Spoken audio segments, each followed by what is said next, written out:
Order of succession. You have to output the order of succession to the British throne of a list of given people. The order is simple. From a descendant A, the next in the order is A's first child B. Then the next one is B's first child C, if any, and so on. If C has no child, then the next one is B's second child D. Then D's children, if any, then B's third child E, then A's second child F. So from all that, if you want to draw a tree, it will become like this. You see the order of succession. Begin on the left of the tree, walk to the next level whenever possible, otherwise continue to the right. Repeat until the whole tree is covered. Thus the order is A, B, C, D, E, and F. In fact, in siblings of the same person, the male descendants are ordered before the female descendants.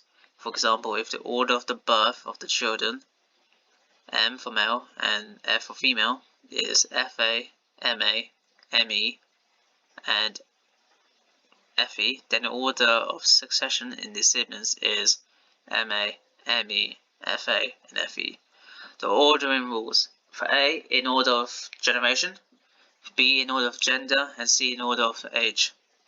For outputting rules: for A, exclude dead people, and for B, exclude people who are Catholic. I'm going to use Python, so let's keep this how it is. And for the first line is the number of people.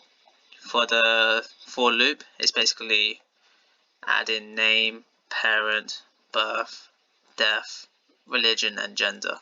For the output, it's basically one name per line in the order of succession to the throne. First the queen, then all her descendants. For constraints, exactly one people doesn't have a parent, then the parent's name is replaced by the hyphen.